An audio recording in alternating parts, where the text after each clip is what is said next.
Welcome to week 87, count it, week 87 of Shark Sports Radio. Alongside of me is Andrew Gifford. He goes by Giffy. He is Bobby in the house as well. We are glad to be joined by them tonight talking about fantasy football. We are going to have a draft. We're going to have a sleeper draft, as you can see from our board here. As always, you can tune in using your Apple Podcast, SoundCloud, and or Spotify app. Check us out on YouTube at the Shark Sports Radio page, Facebook at the Shark Sports Radio Facebook page. Check us out on X at SSR34_. We're on TikTok as well. So check us out everywhere. Again, we're presented by Underdog Fantasy here. So right off the top, we got Giff, we got Bob here. Again, we're going to be rolling through a draft, a mock draft, sleeper version. And yes, Shark, a.k.a. myself, has number one pick. So with the number one pick in the 2024 SSR sleeper mock draft, Josh Jacobs. I'm going Josh Jacobs. I feel like he is a guy that a lot of people aren't looking at within the scheme of the Green Bay Packers. You know, you look at Aaron Jones the past few years, with the Green Bay Packers, they have a great offensive line.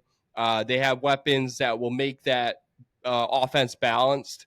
So I'm going to go Josh Jacobs because I think he'll catch more balls than he has ever done so in his career.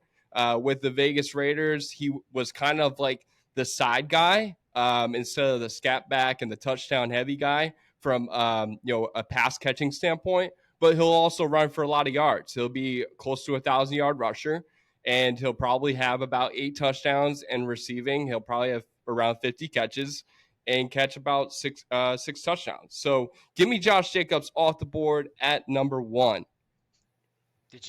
Yeah, I don't mind that pick. His receiving wasn't really like on display. In Vegas, like they pretty much used him as a downhill back. And he just had like a not a good year last year. So we'll see. I mean, that offense Aaron Jones was awesome in that offense last year. So I hope, Facts. because I'm a Packers fan. Yep. So I hope you're right. But yeah, I don't hate the pick. I hate the pick because I don't really consider that a sleeper, but we can talk about that later. Might as well just take fucking Barry Sanders with that pick. Barry Sanders? Josh Jacobs compared to Barry Sanders. We're really doing that? I mean, he's an Alabama running back, but, like, come on. He's been in the league for Barry's Oklahoma. I'm just saying he's been a stud back in the league for like 5-6 years, and now he's like starting on a really good team. But a stud back? I think so. All right. 2 years ago, he was awesome. Last year, he was garbage. I mean, yeah. Well, that's why I'll let it slide because he had an off year. Bring it down to average. Yeah. All right. So, hey guys, listen. I'm gonna stick to the true meaning of this and actually. I think I'm gonna go with Rachaad White, Tampa Bay Bucks, 2022 draft pick, 3rd round pick. Started showing signs last year. Don't really have a lot to work with in Tampa anymore, but I think they're going to be competitive. I think they're going to be a borderline wildcard team, maybe even possibly challenging for the division. I could see that happening. Baker Mayfield, I like Baker. They're going to give this kid a lot of opportunities to touch the ball in the red zone. They're not going to be a dynamic offense, but this kid's going to get a lot of touches, and he's going to get a lot of fantasy points. So give me a shot. Okay. All right. I like it. Don't hate it. Don't hate it. I like it. I mean, because that division is up for grabs. Like, that's a crapshoot division. And I think with Godwin back, Evans back,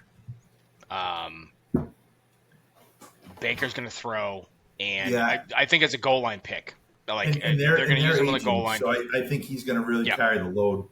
The other thing is when I said wild card, like, that whole division's borderline wild card division winner, and I think they're all going to be right around the same bottleneck. Yep. They might slip into division winner, last wild card. And I only see possibly 2 teams from the East, 2 teams, coming up from the North. And honestly, in my opinion, just maybe 1 team from the West. It's going to be a battle for that last spot. So I liked it. I like it. See what you do. All right. My first pick in the 2024 Shark Sports Radio sleeper fantasy draft is I'm going to go with Najee Harris. I think Justin Fields is going to be the quarterback of this team. And I think with Arthur Smith as the offensive coordinator, he's going to get creative. They really don't have the weapons to throw to. George Pickens is their number one wide receiver, and Freiermuth is an okay tight end. But I think if the offense is going to go anywhere, it's going to be through Najee Harris, and he's been not very good the past couple of years.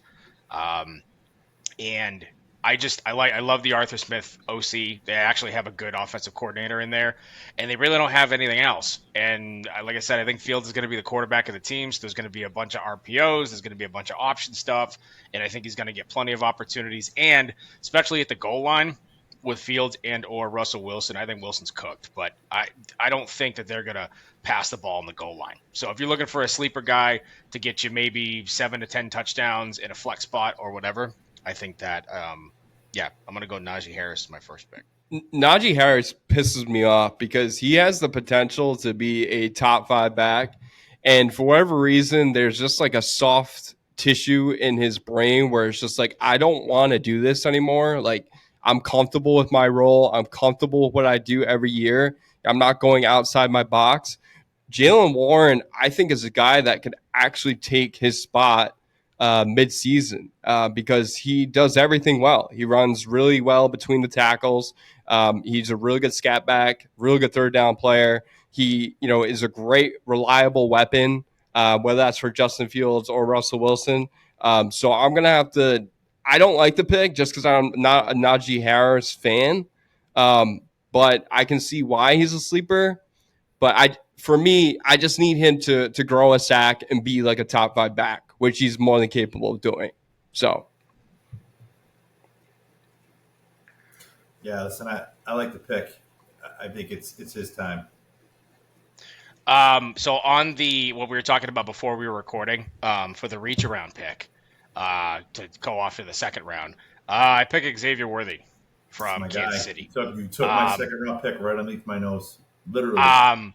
I think he's going to be an absolute stud. He's got, like, Bobby and I have talked ad nauseum about, like, it doesn't matter who like goes for the Kansas City wide receivers as long as they're fast. Mahomes can get him the ball. Tyreek 2.0. Yeah. And Kelsey's got the middle occupied, so he's going to get doubled regardless. So there's going to be plenty of one-on-one opportunities for him on the outside, and he's an absolute burner. And the fact that they fleeced Buffalo on that pick, that trade swap, and then picked this guy is hilarious. And that's just one more thing to the Buffalo Bills about their cursed franchise. So, yeah, I pick Xavier Worthy. I think he's going to be, 900 to 1,000 yards easy and, 5 to 9 touchdowns. And that's being moderate. Yeah. The issue with Xavier Worthy is I don't know if he's going to have the touches. Like, you got Hollywood Brown, you got Rice. Like, yes, he's going to get his. Like, how much is his, right? Is it 50? Is it, 40 receptions? Because, like, you got Hollywood Brown, like I said. I know Hollywood Brown's out for a couple weeks. I understand that. But Rashee Rice, and you got Travis Kelce, and then Isaiah Pacheco, who's probably going to get more touches out of the backfield. I like Worthy. I really do. I just wish he was on another team to like be that ultimate guy, the alpha, because he's more than capable of doing it. I actually, he reminds me of Mike Wallace. The way he can stretch the field, on screens, wide receiver screens, really good blocking wide receiver as well. So yeah, I definitely like the pick. I just wish he went somewhere other than Kansas. Listen, the wide receiver combo in Green Bay is going to be scary. I think Wicks is going to be a stud. I think Reed is going to be a stud. I just, I was hoping to grab him and Worthy as my wideouts here, but Giff definitely ruined that for me. I'm going to have to steal his packet back. That's fine. I think Jaden Reed's going to be that phenomenal. There's only one ball to go around, but he's their deep threat. And Christian Watson hasn't stayed healthy. And Dobbs is more of a possession guy. He's got speed, but Reed's got the most speed out of any of those Packer wide receivers. And I'm glad they have a deep threat now. I can't trust Watson because he gets hurt all the time. So I think Reed's going to be an absolute stud. So that's a good pick, Bob. I'm going Caleb Williams. I just think at this point there's too much around him not to be successful. We talked about this gift too last week. If there's anything, as everyone knows on the face of the earth, it's just his demeanor. He do what he's supposed to do in order to be a leader for the Chicago Bears in his rookie year. He's more than capable of doing it from talent wise. And like I said, he's got Roma Dunze, he's got Keenan Allen, and he's got DJ Moore, on the outside. And they just picked up DeAndre Swift, and then Khalil Herbert is another solid back that a lot of people should be looking at as well in the draft boards. So I just think there's too much talent there for him not to be successful. And this might be a surprise, but it might be a disappointment year if he doesn't have, 30 touchdowns and, like close to 4,000 passing yards, INTs if they're down a little bit, which would be great because that was one of his flaws in college was his decision making.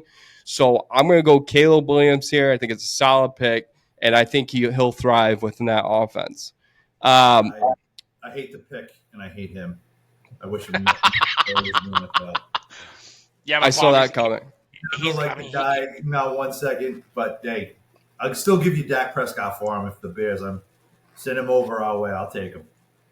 Yeah. I mean, he's got so many weapons. And by the way, you didn't even mention Cole Kmet, who was like down the stretch last year, like the him and DJ Moore with their offense. So that on top of Allen, on top of Moore, on top of Dunze, like he's got a ton of weapons, and he doesn't really have to force anything and do a whole lot. Like he just has to not make mistakes, and he's going to put up numbers. So yeah, I don't mind the pick.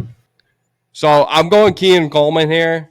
Keon Coleman, I think, is going to be a solid pick only because Josh Allen's not going to have his guy anymore. Stephon Diggs, as we know, is with Houston. Samuel's going to have a pretty decent year, but I think Keon Coleman is a guy that people need to have eyes on. A big receiver, kind of reminds me of Sammy Watkins the way he runs his routes as well. So I got Keon Coleman with my third pick. Yeah, somebody's got to catch the ball there. That's kind of one of those sleeper picks like, hey, who's the only good guy on this team? Let me just take a flyer on him. So I don't really have anything else other to say other than someone's got to throw the ball. Yeah. Touche. You're up. Yeah. Listen, I got to go Zach Moss here. Nice. That's a great pick. Zach might be a top 5 back in the league, period, when it's all said and done. Great offense in Cincinnati, a lot of weapons. Burrow should be healthy. Hopefully he stays healthy, and that's going to be a dynamic offense. And that team is going to probably be in the championship, mix again this year in the AFC. So, Zach Moss's production with Indy was pretty outstanding. The fact that they have Jonathan Taylor as well. He's a real good back for sure. But I think Chase Brown, could be probably going to be talked about on this board at some point. But he's definitely a guy that people have to look at because Zach Moss does a lot of good with blocking for the quarterback and running between, the tackles. But he doesn't get receptions quite often. And if you want a PPR type of guy, move down the field, get those yards after catch. Like I think Chase Brown's a guy that you'll have to look at. But I don't hate the pick because I'm a big Zach Moss fan. I just think fantasy wise he might struggle getting catches out of the backfield. Yeah, I just think he's going to be in a completely different offense this year. He's going to be the guy. At least he's going to get a chance to be the guy. And if he runs with it, who knows? Like I said, I got him in really high top 5 projections for myself, and I'm trying to get him in as many leagues as I can. I think there's going to be goal line capability too with him, and especially with who knows what T. Higgins is going to do, and Jamar Chase, who knows what's going to happen there. So on the wide receiver route, so I think he'll get plenty of opportunities.